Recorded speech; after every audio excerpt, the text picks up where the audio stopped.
Alors, je vais quelques remarques qui m'ont été faites à propos des... Est-ce que j'ai mis le micro? Oui. À propos des cours précédents.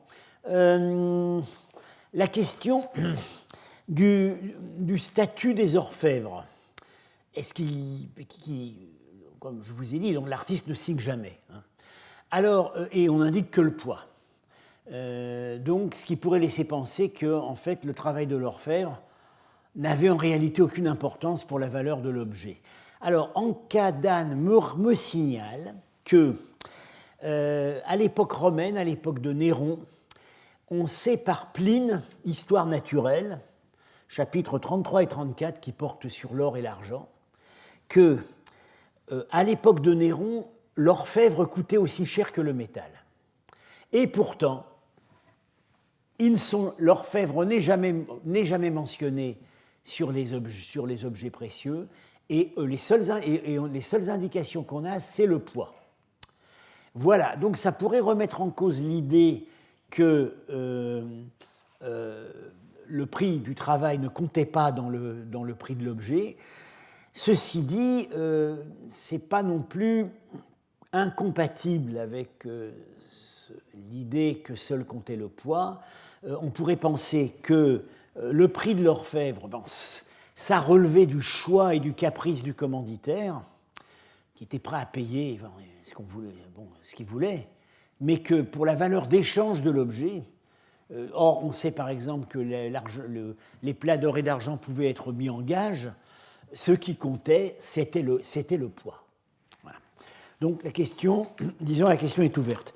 Alors, je reviens sur cette question très intrigante du plat où la couronne est celle de Hormisde II, mais le roi est un roi jeune, et d'où mon idée, qui à mon avis n'a pas encore été émise, que ce serait Shapur II mineur, on sait qu'il est né, il est roi à sa naissance, qui porterait encore la couronne de son père. Alors, il y a une indication qui irait dans ce sens, c'est que on sait que les rois recevaient leur couronne, non pas au moment de le jour de leur avènement, mais au nouvel an suivant. C'est là qu'avait lieu le couronnement solennel à Ctésiphon. Alors, quel nouvel an? C'est un peu un problème, c'est pas très clair. Est-ce que c'est le nouvel an du calendrier, qui à cette époque devait être à l'automne, ou est-ce que c'est le nouvel an solaire, l'équinoxe de printemps? On a une indication dans l'autobiographe, dans la vie du prophète Mani, qui explique qu'il a fait son premier sermon le jour où le soleil entrait dans le signe du bélier, c'est-à-dire à l'équinoxe de printemps, au moment du couronnement de Shapur Ier. Donc on pourrait penser que c'était effectivement le Norus solaire. Donc on pourrait supposer que s'il s'agissait d'un roi enfant, en fait, on ne l'a pas couronné solennellement avant peut-être sa majorité, soit ses 7 ans, ce qui était l'âge où on était supposé sortir de l'enfance, soit à sa majorité, en Iran, c'était 15 ans. On pourrait supposer ça. En plus, il y aurait des raisons pratiques, c'est que s'il avait fallu lui faire une couronne à 6 mois, il aurait fallu refaire la couronne régulièrement et ça aurait coûté cher. Voilà. Ceci dit, il y a un problème avec les monnaies et j'ai pas encore eu le temps de faire la recherche. Sur toutes ces monnaies, Shapur II a la couronne qu'il aura pendant tout son règne, la couronne qui est en fait la couronne d'Ahura Mazda avec des créneaux. En même temps, à cette époque, je crois qu'on n'indique pas encore les années de règne sur les monnaies. Donc, on peut pas vraiment savoir quelles sont les monnaies qui datent de l'époque de l'enfance de Shapur II. Bon, il faudrait que j'aille voir dans le catalogue exhaustif des monnaies sassanides, la Silloguée, mais je n'ai pas encore eu le temps de le faire. Alors, nous continuons donc sur maintenant cette vue assez détaillée de la typologie des plats royaux à scène de chasse. Les espèces chassées, vous avez déjà pu vous rendre compte par plusieurs images que j'ai montrées, sont très diverses. Alors j'ai fait l'inventaire. Il y a d'abord des fauves, lions, panthères, tigres. Ensuite, il y a les cervidés et les capridés. L'ibex, enfin, la gazelle iranienne, disons, le mouflon, le cerf. Il y a aussi le sanglier, qu'on voit ici. Et il y a l'autruche. Il n'y a que 2 plats qui montrent des autruches, mais dont celui-là. Le zébu sauvage, il y avait des zébus sauvages, et l'onagre. Je vais montrer un plat avec où on attrapait un onagre au lasso. Donc là, l'onagre qui est un âne sauvage. Bon. Alors, donc en fait, cette liste comprend en réalité tout ce qui est assez gros et qui est rapide. Dans tous les cas, c'est rapide, évidemment, si c'est des proies de chasse. Qui généralement, pas toujours, est dangereux. Voilà les critères. Alors, bon, par exemple, on n'a pas le lièvre. Trop petit, ça paraît quand même un peu, ça paraît un peu indigne pour une chasse royale. Alors, il en manque un. Il en manque un, et pas des moindres. C'est le loup. Il n'y a pas un plat sassanide qui montre une chasse au loup. Jamais. Or, le loup, il est très présent en Iran. Bien. J'ai regardé dans la peinture sogdienne, curieusement, ça a l'air d'être la même chose. Il y a un cas de chasse au loup, mais le loup a 3 têtes. Donc, en fait, c'est un animal monstrueux mythologique. Alors, l'hypothèse qu'on peut faire, c'est que le loup n'est pas considéré comme une proie digne d'un roi. Parce que la chasse au loup, c'est de l'extermination de nuisibles. Le loup, c'est l'animal classé le plus bas dans l'échelle des valeurs zoroastriennes. L'animal classé le plus haut, c'est le chien. L'animal classé le plus bas, le plus infernal de tous, c'est le loup. Ce qui n'empêche que dans les noms de famille aristocratiques, il y a des gens qui s'appellent loup, Gorg. Mais bon, c'est un ordre de valeurs différent. Je dirais que le chasseur aristocratique doit entretenir une certaine relation de sympathie avec sa proie. Et ce n'est pas possible avec le loup. Par ailleurs, dans tous ces animaux qui sont chassés, on sait qu'ils étaient mangés, sauf les félins. L'autruche était un mets très apprécié à la cour. Bien. Et même l'ours. L'ours il paraît que l'ours, c'est délicieux. Je n'ai jamais essayé, mais il paraît que c'est très bon. Et par exemple, c'est très apprécié en Sibérie. Bien.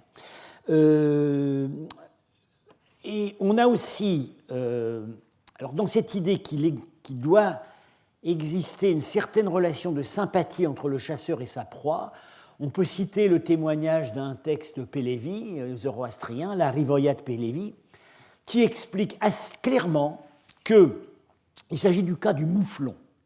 Et il est dit, on peut consommer sa viande s'il a été tué à la chasse ou s'il a été sacrifié aux dieux. C'est-à-dire que la chasse, d'une certaine façon, sanctifie l'animal et en fait l'équivalent d'un animal sacrifié. Alors, toujours pour continuer sur cette typologie des chasses royales, parfois, pas toujours, il y a des éléments de réalisme. Voilà. Alors, on a parfois des montagnes. En général, c'est avec les chasses à l'ibex, au mouflon, mais des montagnes extrêmement simplifiées, très schématisées. Et dans le cas du sanglier, on a ce magnifique exemple où le décor est un marécage. Ce sont des roseaux et du marécage. Ce qui correspond exactement à la niche écologique du sanglier. Un sanglier n'est pas un animal de la montagne, ce n'est pas un animal de la steppe, c'est un animal des bords de rivières, des marécages.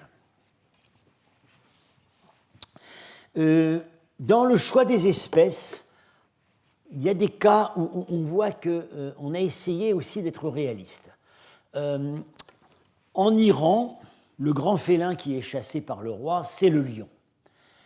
Les lions, il y en a en Iran. Il y en avait. Les derniers lions, semble-t-il, ont été observés du côté de Suse dans les années 1940.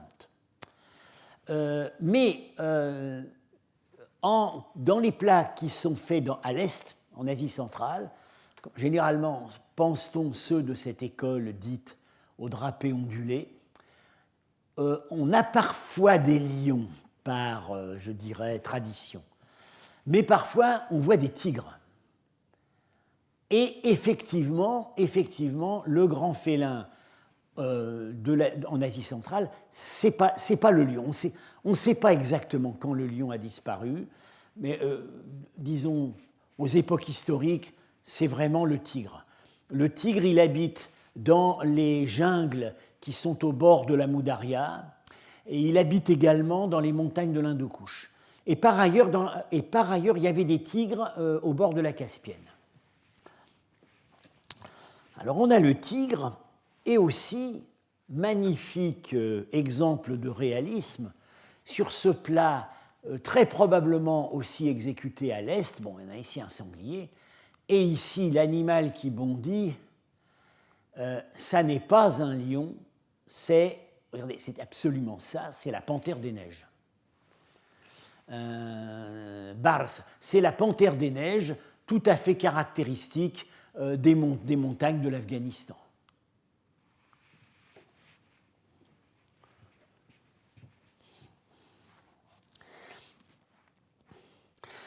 Les techniques employées sont assez variées. Généralement, c'est à l'arc, mais on a aussi des combats, je dirais, presque au corps à corps avec l'animal, à l'épée, à la lance. Et il y a aussi, mais ça, on va revenir là-dessus.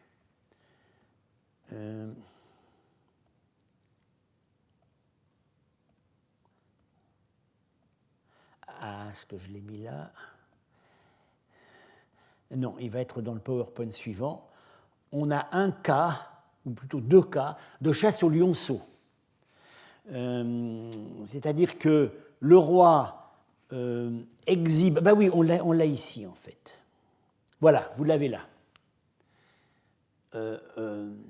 On a capturé un petit lionceau qu'on exhibe pour que la mer sorte de la tanière, pour provoquer la mer. Et c'est une technique qui était connue aussi dans le monde romain. On a des mosaïques qui montrent également cette technique de chasse au lionceau. Alors, parfois, rarement, l'exploit est clairement surhumain. Alors, on avait vu le cas de Chapour II à Califourchon sur un cerf. C'est quand même un cas unique. Bon, je sais que Samra a émis quelques réserves, mais je continue à penser qu'il y a une influence du modèle du sacrifice du taureau par le dieu Mitra. Et puis, on a dans ces exemples héroïques, on en a un assez remarquable, c'est Yazdgird II qui, tout simplement, tue un zébu sauvage d'un coup de poing. Là, on est complètement dans le surhumain. Il y avait probablement des traditions littéraires sur le roi qui assomme un buffle ou un bœuf, parce que c'est ce qu'on racontait sur Séleucos Ier, le fondateur de la dynastie des Séleucides, qu'il aurait tué un taureau comme ça. Et ce qui explique que parfois sur les monnaies de ses successeurs, sur ses monnaies en tout cas à lui, il a des oreilles de taureau sur son casque.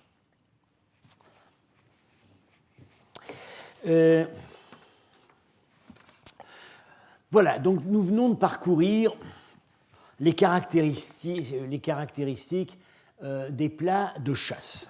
Alors, il y a un thème qui apparaît en variante de la chasse royale, c'est, disons, le légendaire royal national. Voilà, qui serait plus donc l'image qui n'est plus forcément l'image du roi régnant, mais ça peut être en référence à des exploits de héros du passé.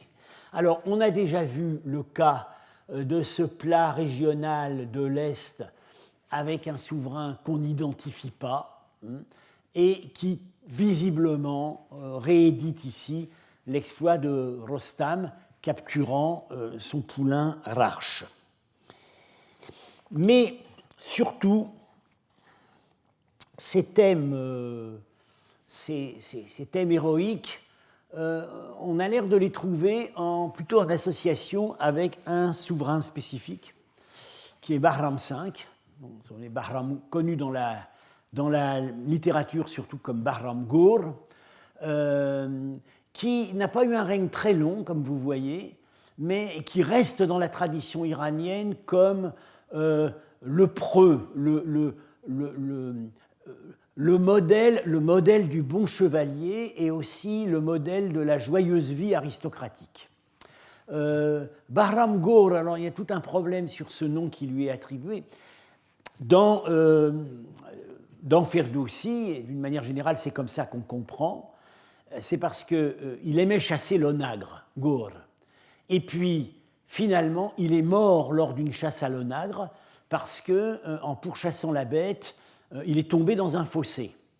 Et donc, évidemment, on a le jeu de mots que, je ne sais pas si c'est Ferdowsi qui le fait, mais il a été fait. Bahram, en chassant le Ghor, l'onagre, a trouvé son Ghor, sa tombe. Bien. En fait, on pense maintenant que c'est un titre local d'Asie centrale, qu'on a retrouvé en bactrien. Alors, il se trouve qu'on a ce très beau plat de l'école de l'Est, où, bon, ça a vraiment l'air d'être lui. Bon, la couronne n'est pas tout à fait... Il manque un petit merlon au milieu, là, sous le croissant, mais la représentation des couronnes dans l'école de l'Est n'est pas tout à fait aussi exacte que sur les monnaies et dans l'école de l'Ouest. Bien. Donc, il chasse au lionceau, et je ne sais pas si le rapprochement a déjà été fait, mais moi, je suis tenté de le faire. J'ai été chercher dans Ferdowsi ce qu'on raconte sur les chasses de Bahram Ghor. Et j'ai trouvé ça, une chasse au lion. Quand le lion aperçut ce féroce dragon, il leva les pattes de deux. Alors j'ai mis en rouge ce qui me paraît présenter des points communs avec le plat. Il leva les pattes de devant et fit un bond. Il voulut atteindre le cheval au front. Mais le chasseur le repoussa du talon. Son glaive atteignit la tête de l'animal. Alors la femelle s'enfuit derrière son mâle. Le glaive trancha le lion de haut en bas. Ouais. Le cœur des lions mâles se remplit d'effroi. Arriva un autre lion féroce et rebelle et sa lionne avec un petit à la mamelle.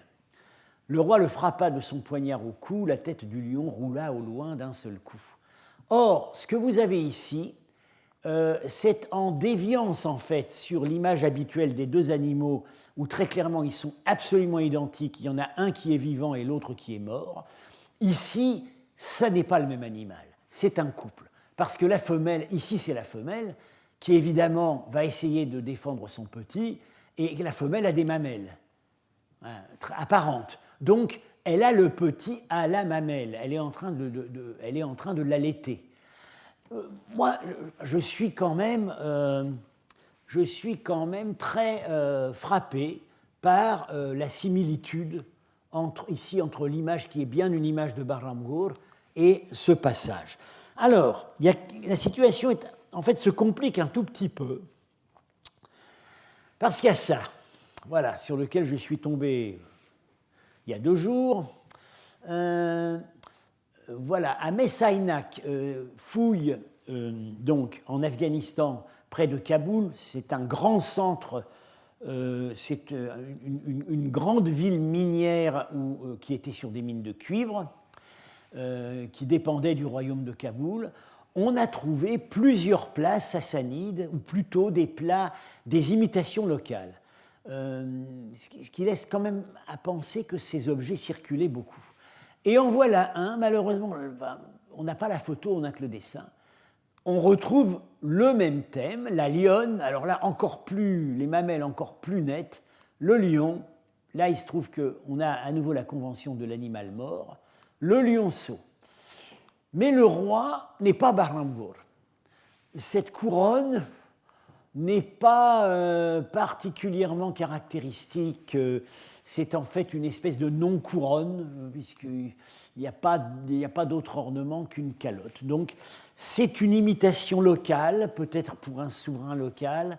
On s'aperçoit quand même qu'avec cette école de l'Est, Marshak n'avait pas complètement raison et Harper n'avait pas complètement tort. Marshak pensait que tous ces souverains étaient des souverains sassanides. Harper disait non, c'est plutôt des souverains locaux. Je crois que la vérité combine les deux. Dans certains cas, on voit clairement une ligne de plats très officiels qui sont faits pour des souverains sassanides et probablement faits à Merv, mais ça a l'air, il y a pas mal d'imitations. Voilà. Par des souverains locaux. Alors, ce que je suis en train de me demander, c'est si on ne pourrait pas, en fait, dans le cas de cette image, inverser la relation de dépendance entre le texte et l'image. Est-ce que ça n'est pas, en fait, en voyant des plats de ce type, que Firdoussi aurait été inspiré dans sa description. Parce qu'il a l'air quand même de décrire, une image, là. Il décrit quelque chose. Alors, voilà, on pourrait ne pas exclure, de même que Abu Nuwas, comme je l'ai donc dit, le poète arabe Abu Nuwas a composé son poème alors que visiblement il avait entre les mains un plat sassanide d'un type répertoriable. Je me demande si on ne pourrait pas dire la même chose avec ces vers de Ferdoussi.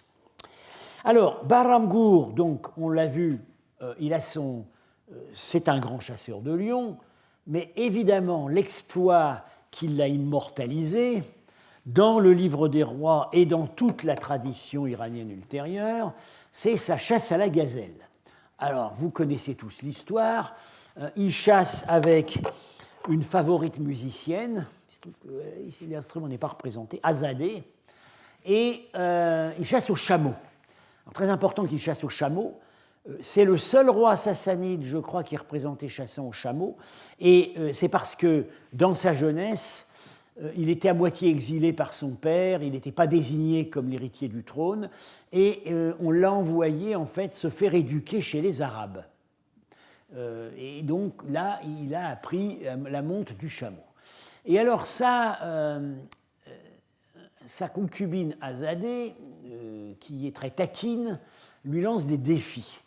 Et elle lui dit, mais je reprends évidemment dans Ferdoussi, c'est indigne d'un souverain de chasser des pauvres gazelles, c'est quand même un animal, c'est une proie facile, je vais te demander quelque chose de spécial, c'est de transformer une gazelle mâle en gazelle femelle et une gazelle femelle en gazelle mâle. Et il y arrive. Une flèche à 2 pointes se trouvait dans son carquois quand il chassait. Quand les gazelles se mirent à galoper, alors les cordes du mâle, si empressées par les doubles pointes, furent arrachées. C'est ce qu'on voit ici. La jeune fille en fut tout époustouflée. Tout aussitôt, le mâle devint une femelle, ayant perdu ses cornes noires de gazelle. Ensuite, il planta ses 2 traits sur le front de la femelle, comme les chasseurs font. Elle avait ainsi 2 cornes sur le devant. Voilà. Et c'est exactement ce qui est représenté ici. Alors, ce thème a été représenté sur d'autres plats. On connaît 2 autres plats. Par ailleurs, il est représenté sur des stucs de Chaltarkhan, je crois qu'ils sont au musée de Téhéran. Alors, on a un plat ici. Alors, je vous dis tout de suite, seul le premier plat est d'époque sassanide.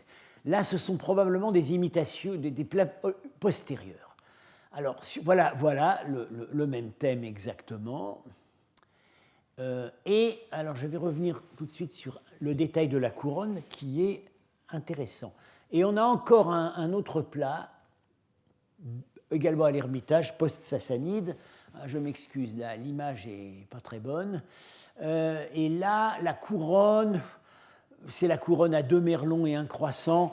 C'est la couronne banale des derniers rois sassanides à partir de Péroz. Donc, c'est devenu, en fait, c'est plus associé à un roi spécifique.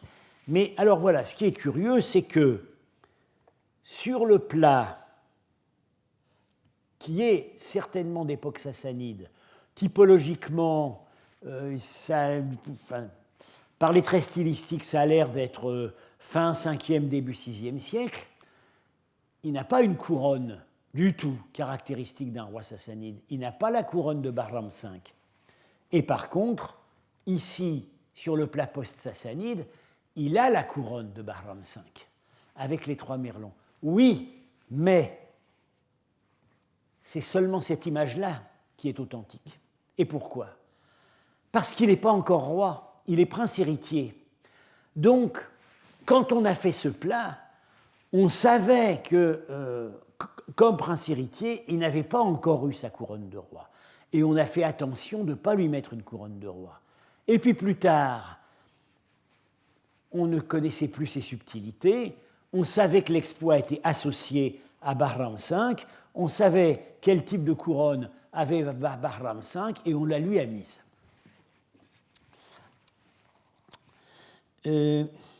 Alors, petit détail sur la fille, on pourrait penser que c'est une reine, parce qu'elle a un diadème avec des rubans flottants, comme le roi, et on ne voit pas bien ici, mais enfin, elle a un haut chignon.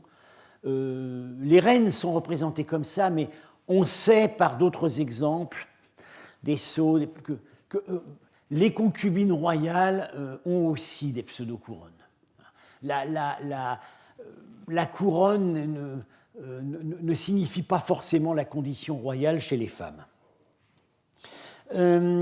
Marchak pensait qu'en fait, il s'agissait, justement, il n'avait pas fait attention à l'explication de la couronne non royale, et lui, il pensait qu'il s'agissait en fait d'un épisode mythologique, peut-être associé au dieu Vahram, parce que l'une des incarnations du dieu Vahram, c'est le chameau, et que plus tard dans la tradition, on aurait attribué ça rétrospectivement à Vahram V. Je ne crois pas à cette explication. On n'a pas d'autres exemples où un dieu zoroastrien sur les plats est représenté comme ça sur son symbole animal. C'est clairement un prince ou un roi. Je pense que c'est un exploit qui très tôt, je ne pense pas quand même que l'exploit ait été authentique, mais qui très tôt a été associé. Il y avait des histoires sur Vahram V, ça a dû lui être associé assez tôt. Ce plat, si la datation stylistique est exacte, il a été fait peut-être 3 ou 4 générations après lui. On n'est pas très loin de son époque. Alors, quelque chose d'autre mérite d'être commenté, c'est que l'épisode a une suite. Mais sur les plats, on n'a retenu que la partie la plus héroïque de l'épisode, celle où il transforme les gazelles, où il fait changer le sexe des gazelles. Mais il y a une suite qui est racontée par Ferdowsi et qui est représentée dans l'art, mais uniquement à l'époque islamique. Voilà, ici, c'est un plat du XIIe siècle. Voilà la suite de l'histoire. Donc, la fille est pleine d'admiration devant l'exploit et la fille lui dit « Tu es Ahriman, et si tu ne l'es pas, comment les as-tu tirés de la sorte ?» Il la poussa d'un geste fort et autoritaire, elle fut renversée et tomba sur la terre. Il la chargea avec son chameau soudain, le sang coula sur son luth et son sein, elle mourut sous un chameau écrasé. Il ne prit plus de femme pour aller chasser. Bien. Alors, en fait, entre l'exploit du tir sur les cornes de gazelle et la fin de l'épisode, il y a encore eu un autre exploit, c'est qu'elle a continué à le titiller en lui disant maintenant, tu vas faire en sorte de clouer la patte d'une gazelle sur son oreille. Et il le fait. Il lance un caillou à une gazelle, la gazelle, avec sa patte arrière, se gratte l'oreille, il tire et du coup, la flèche cloue le pied de la gazelle à sa tête. Et vous voyez, c'est représenté ici, et on voit même le caillou. Voilà, c'est une composition très elliptique, très télescopée. Ici, la fille, elle est représentée donc 2 fois, jouant de la harpe ici, et ici, mourant sous les pieds du chameau. Et bien entendu, le public auquel était destiné ce type d'objet connaissait les vers par cœur et pouvait immédiatement reconnaître l'épisode. Alors, il y a un petit problème textuel, c'est que j'ai adopté, donc il y a plusieurs, les éditions ne donnent pas tout à fait le même texte.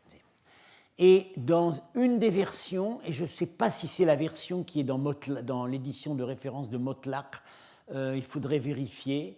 Lecoq a suivi en tout cas une édition où on n'a pas le mot Ahriman. Et moi je pense qu'il y avait le mot Ahriman, parce que c'est la seule explication à la cruauté du châtiment. Ahriman, c'est le dieu du mal.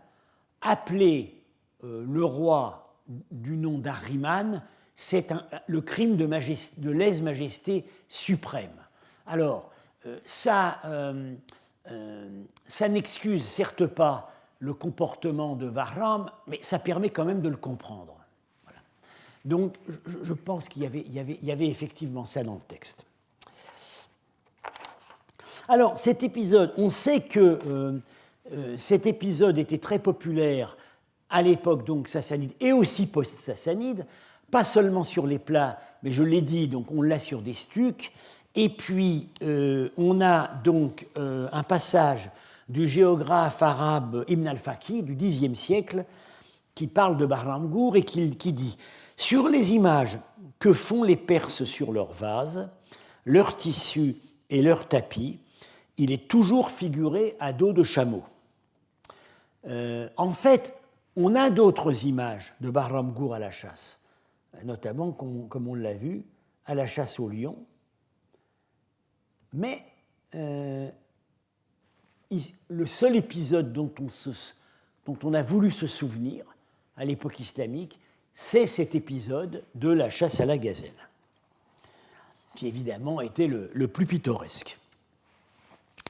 Alors, nous avons donc vu dans les thèmes des grands plats royaux le thème de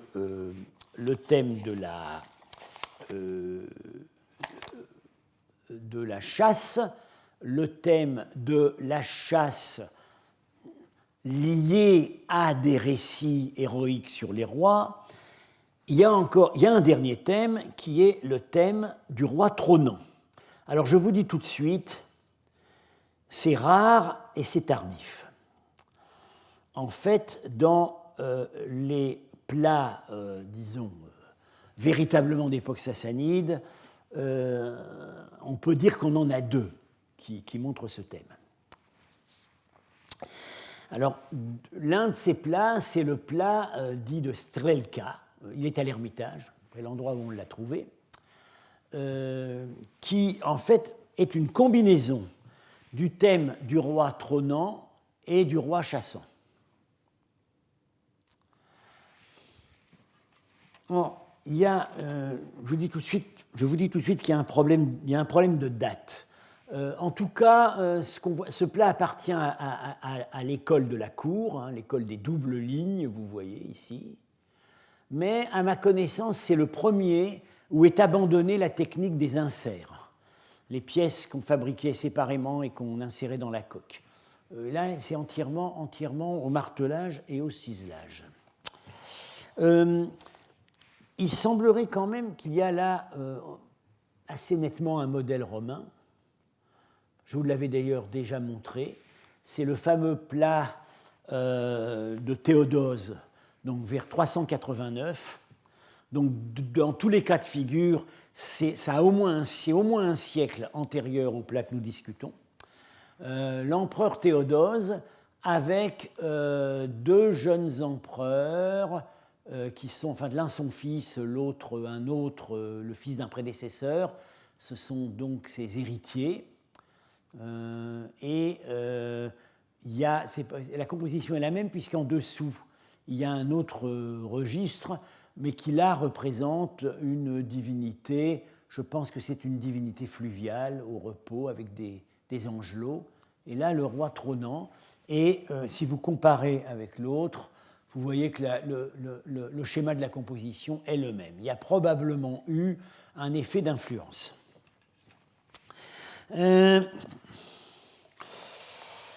Alors, pour identifier, il faut partir de la couronne. Et là, problème, c'est que ce type de couronne, avec deux merlons et un croissant par devant, différent du croissant qui surmonte, c'est devenu, à la fin de l'époque sassanide, c'est pratiquement la couronne la plus répandue. Et en tout cas, là, elle est portée de manière continue pendant 120 ans à peu près. Ça commence avec Péroz, sa deuxième couronne, 459. Puis elle est adoptée par Cavade, qui règne 50 ans. Et ensuite par le fils de Cavade, Khosrow Ier. Donc on peut hésiter entre trois souverains. Et puis par ailleurs, détail quand même curieux, c'est que la couronne du roi du dessous n'est pas la couronne du roi du haut. Là, on a la couronne à trois merlons, enfin trois créneaux. Et là, non. Alors bon, on pourrait dire erreur de l'artiste. Enfin, quand on dit erreur de l'artiste, en général, c'est que c'est une solution un peu désespérée et c'est qu'on n'a pas trouvé mieux. Bien. Alors, Marchak pensait que c'était Cavade et que, en fait, c'était un plat d'intronisation, n'est-ce pas? Il transmet le trône à son fils Khosrow. Alors, il a raison sur un point, c'est qu'il s'agit probablement de deux souverains différents. Non seulement la couronne n'est pas la même, mais on n'a aucun exemple de plat qui montre deux fois le même roi. Donc il y a certainement une histoire de transmission là-dedans. Bien. Mais ça ne peut pas être Oslo. Il n'a jamais eu cette couronne-là. Alors, en regardant donc les différents types de couronnes, moi je ne peux penser. Voilà, le seul cas de figure auquel je peux penser, c'est Péroz, le premier qui a arboré ce type de couronne. Vous le voyez ici, les deux merlons et le croissant, rendant hommage à son père défunt, Yazdgird II, qui a la couronne à trois créneaux. Alors, il y aurait... on pourrait trouver quelques arguments. C'est que la succession de Yazdgird II a été disputée. Il y a d'abord eu rivalité entre Péroz et un frère, qui s'est proclamé lui-même souverain. Et donc, ce serait une affirmation de succession légitime. Et puis, par ailleurs, il est dit nommément dans la chronique byzantine de Priscus que Péroz avait hérité de la guerre à l'Est qu'avait commencé son père. Donc, il s'affirme dans la continuité. Alors, qui sont ces quatre personnages, ces quatre dignitaires qui l'accompagnent? Alors, contrairement au plat de Théodose, évidemment, ça n'est pas les jeunes princes. Alors, c'est pas des prêtres. Ils n'ont pas les attributs des prêtres. Ils ont une coupe vestimentaire qui est assez caractéristique plutôt des régions de l'Est. Et vous voyez, ils sont dans une posture qui est la posture de soumission, de respect. C'est très précisément décrit. À la cour royale iranienne, en présence du roi, on cache ses mains dans sa veste ou dans sa manche. Il y a même eu, je crois, il y a un personnage à l'époque achéménide qui a été exécuté parce qu'il était apparu en présence du roi avec les mains découvertes. Moi, ça ne me paraît pas très malin comme précaution, parce que c'est plus facile de cacher un couteau comme ça qu'en montrant ses mains. Mais bon, voilà, c'est comme ça. Marchak pensait que c'était... Non, on a dit que c'était les 4 commandants en chef des 4 armées. Parce qu'à l'époque sassanide tardive, l'armée sassanide est réorganisée et on a, sur les 4 grandes frontières de l'Iran, un général en chef qui... un sparbed, général en chef, qui commande tout le secteur. Il y en a 4. Sauf, enfin, c'est plutôt attesté sur Roslo. C'est quand même, ce qui est quand même curieux dans ce cas-là, c'est qu'ils ne sont pas armés. Bon, ils ne sont pas armés. Ils ont quand même cette pose de soumission. Ils n'ont pas un casque. Ils n'ont pas des attributs militaires très caractérisés. Alors, Marchak pensait qu'en fait, il s'agissait de souverains soumis qui assistent à l'audience à la cour. Et pour ça, il y a un texte, mais beaucoup plus ancien. C'est à propos du roi d'Arménie, Tigrane Ier, au 1er siècle avant notre ère. Mais bon, Tigrane est roi d'Arménie, mais bon, en réalité, de culture, d'origine, c'est un Iranien. Hein, c'est le descendant d'une dynastie de gouverneurs achéménides. Et Plutarque écrit à propos de Tigrane, quand il tenait son audience, 4 des rois vaincus se tenaient à ses côtés, les bras croisés sur la poitrine. C'est exactement ce qu'on voit là. Évidemment, il y a l'intervalle de temps. Je ne pense pas qu'on ait des témoignages entre les deux. Mais bon, connaissant le caractère tout de même extrêmement conservateur des usages de cour iraniens, ça paraît assez crédible. Et dans ce cas-là, on aurait, je dis bien on aurait, tout ça, on est dans le domaine de l'hypothèse, mais si on ne fait pas des hypothèses, on n'avance pas. On aurait un plat exécuté au moment de l'avènement de Péroz, quand il hérite de la guerre à l'Est de son père. Il hérite du trône après une succession disputée. Et au début, on sait que ça va très mal se finir, et qu'il va finir par se faire... Il va être prisonnier, et puis finit par, en 484, lui et toute son armée périssent dans un fossé devant les Hephthalites, c'est la catastrophe. Mais au début, il est plutôt il est plutôt vainqueur dans ces guerres. Il combat les prédécesseurs des Hephthalites, qui sont les Kidarites. Il a des relations d'alliance avec des souverains locaux en Bactriane. Ça, on le sait par les archives bactriennes de Rhobe, où on voit que le petit prince de Rhobe est en négociation avec Péroz. Donc, on pourrait supposer qu'il s'agit là de, je dirais, des princes de l'Est qui seraient alliés, peut-être otages. Voilà. Bon.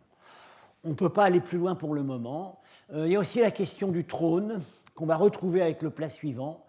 D'habitude, on s'attend plutôt à un trône de lion, mais à vrai dire, on a extrêmement peu de scènes de rois sassanides sur le trône, sur des plats. Sur les reliefs, je ne crois pas qu'on voit l'animal qui porte le trône. Là, ce sont des pégases, des chevaux ailés. Bien, alors, ça pourrait... on pense aux chevaux de Mitra, dont le char est tiré par des chevaux aériens.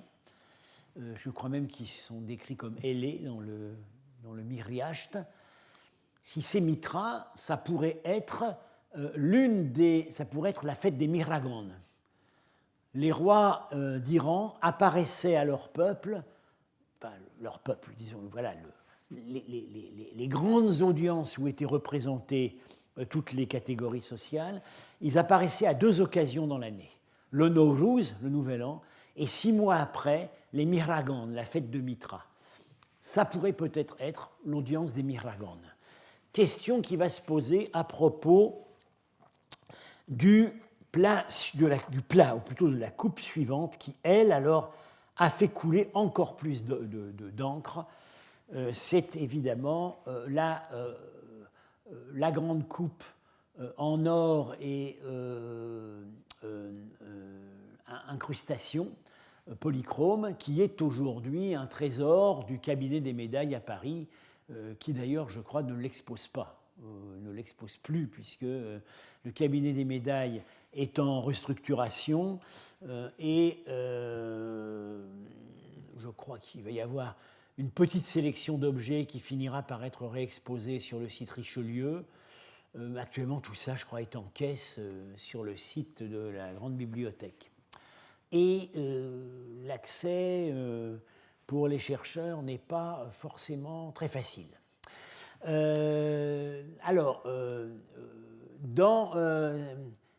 Ce plat est en France au moins depuis le IXe siècle.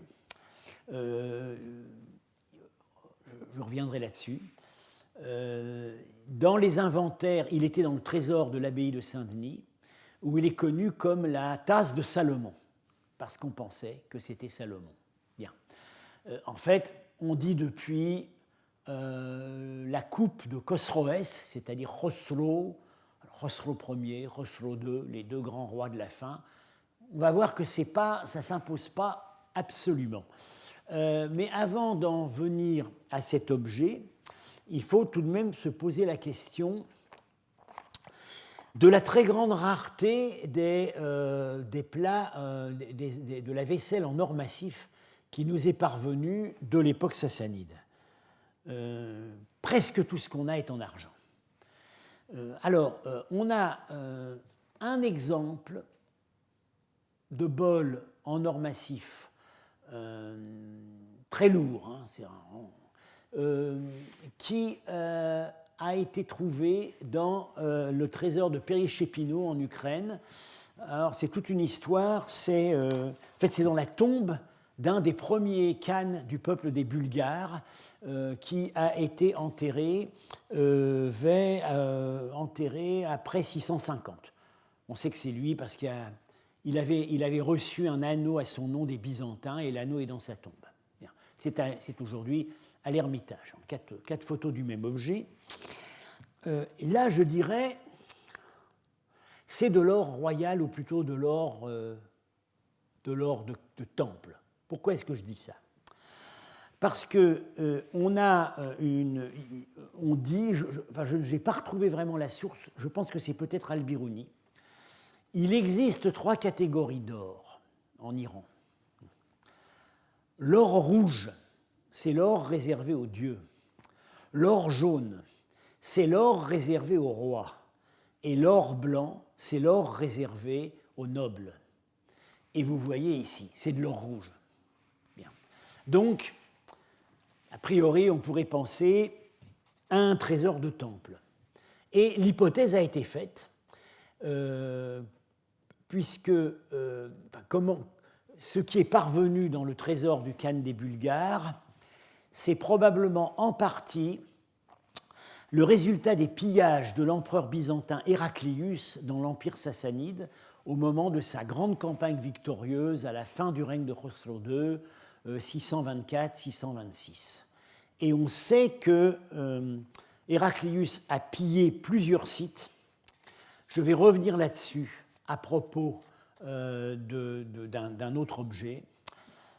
Il a pillé au moins 2 palais sassanides, le palais de Ganje, qui est aujourd'hui en Azerbaïdjan, et le palais de... est-ce que Ganje... Oui, Ganje est en Azerbaïdjan. et le palais d'Asgird, en Haute-Mésopotamie, résidence royale. Et par ailleurs, il a pillé le grand temple de Lordur-Gushnasp. En Azerbaïdjan iranien, aujourd'hui, c'est le site de Tart et Soleiman, le seul des 3 grands feux de l'Iran sassanide qui a fait l'objet d'une identification précise, dont les ruines sont conservées, ont été fouillées et publiées.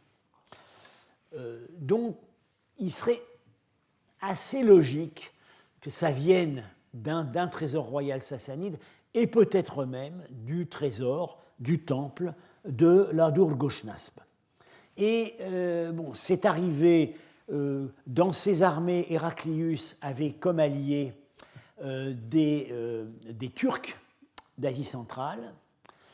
Et après, on sait, ou plutôt, il avait comme alliés les premiers Khazars, qui vont plus tard former donc le grand royaume des Khazars sur la mer Noire.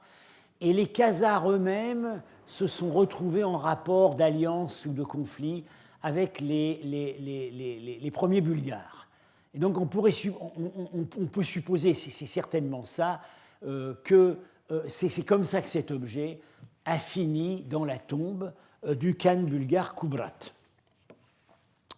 À part cet objet-là et le plat de Khosrow dont on va parler, il y a vraiment très très peu de... Il y a de la vaisselle d'or sassanide, mais c'est rarement de l'or massif. C'est de la dorure ou c'est des choses qui ne sont pas bien épaisses. Alors, on a fait la remarque que, en fait, l'Iran est un pays assez pauvre en or. Il n'y a pas beaucoup de mines d'or. D'ailleurs, il suffit de regarder l'inscription de fondation de Darius à Suse. L'or, qui a amené l'or à Suse? L'or est venu de Lydie, c'est-à-dire Anatolie de l'Ouest, et de Bactriane. Dans les 2 cas, ce n'est pas de l'or de mine, c'est de l'or d'orpaillage. On sait que les rivières de l'ouest de l'Anatolie contiennent des pépites d'or, pareil en Bactriane, et notamment la Moudaria. Et puis, je rappelle tout de même donc, le nom du fleuve qui coule à Samarcande, c'est le Zerafshan, c'est-à-dire celui qui prodigue l'or. C'est de l'or d'orpaillage et qui peut produire parfois des rendements importants. Aujourd'hui, il y a des mines d'or en Ouzbékistan, c'est même le 6e producteur mondial. Mais voilà, l'or, c'était les sources d'or dont pouvaient disposer les Sassanides. Ils avaient beaucoup moins d'or que d'argent. Plus tard, va s'ajouter encore une autre source, c'est le Caucase, les mines du Caucase.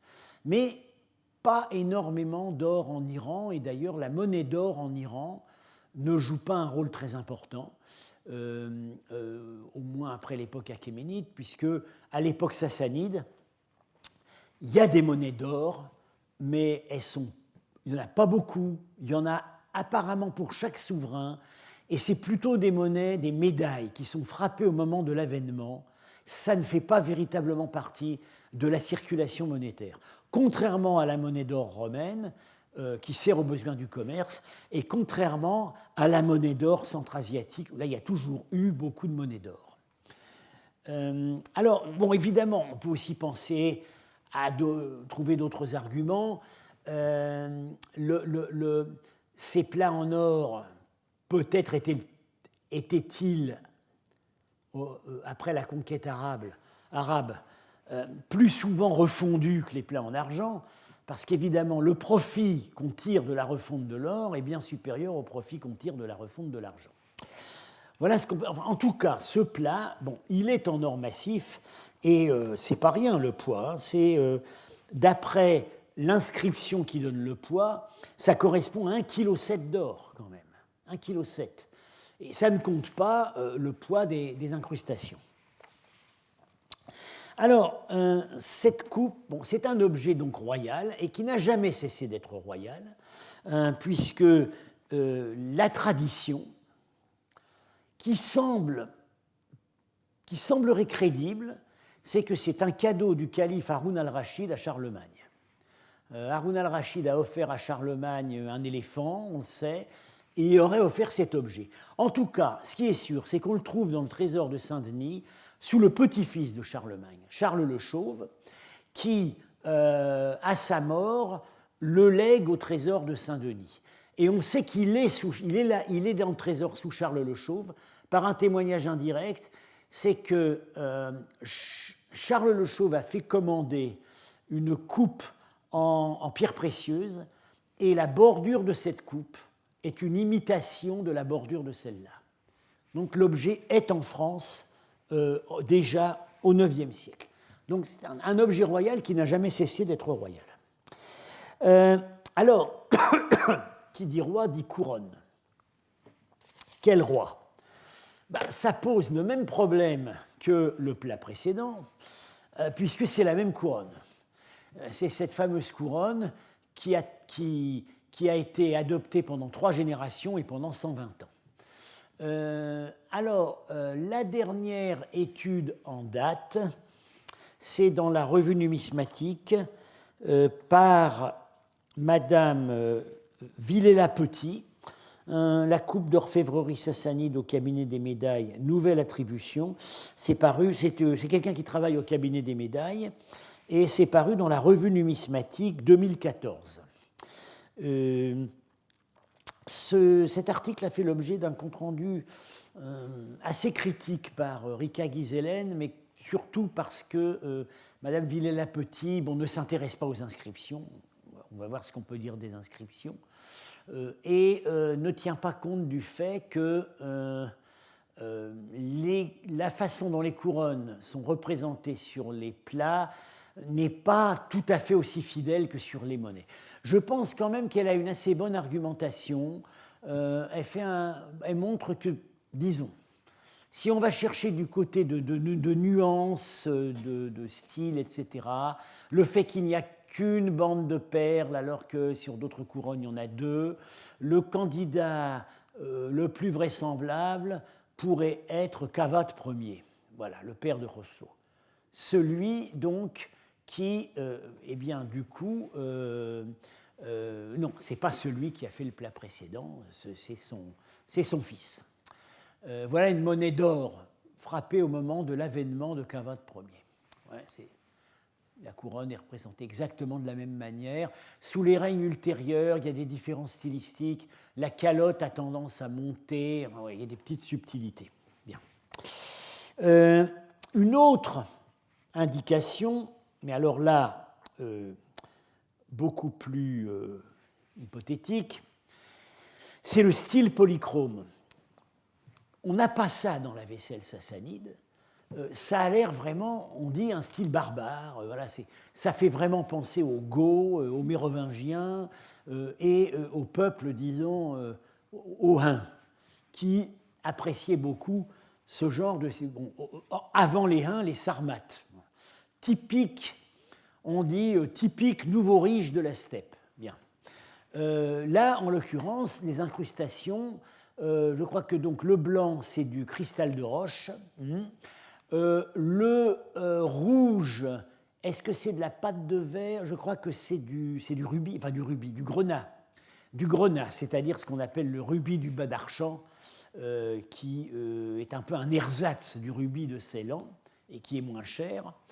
Et le bleu-vert, c'est de la pâte de verre. Bien. Alors, c'est assez... Ça peut être... L'objet est pratiquement intact, en fait. Il y a eu vraiment très très peu de récupération dans les incrustations. L'argument pour attribuer au règne de Cavade, c'est que Cavade a des rapports particulièrement étroits avec l'Est, et notamment avec les Hephthalites, puisque les Hephthalites ont vaincu son père, qui est mort face à eux, et qui y a perdu aussi son armée. Mais auparavant, Cavade avait passé de longues années comme otage chez eux, il avait épousé la fille du roi des Hephthalites, et en fait, pendant tout son règne, l'Iran paye tribut aux Hephthalites. Mais en échange, les Hephthalites lui apportent un soutien militaire. Quand Kavad est détrôné, ça arrive à 2 reprises, c'est les Hephthalites qui viennent à la rescousse pour le remettre sur le trône. Ils envoient des contingents. Quand Kavad fait la guerre contre les Byzantins, ils envoient des contingents. Donc les rapports, en fait, pendant toute la durée du règne de Kavad, sont pacifiques. C'est Roslo, le fils de Kavad, qui va mettre fin à la trêve, qui va cesser le paiement du tribut et qui va s'allier avec les Turcs pour mettre fin à l'empire hephtalite. Donc c'est un argument, certes indirect, mais qui vaut ce qu'il vaut, mais qui mérite d'être produit pour la datation de ce plat. Alors on va voir, j'en ai terminé pour cette séance, on va voir qu'il reste beaucoup de choses à dire sur la symbolique des couleurs et également ce que nous enseignent les inscriptions. Voilà, je vous remercie. Et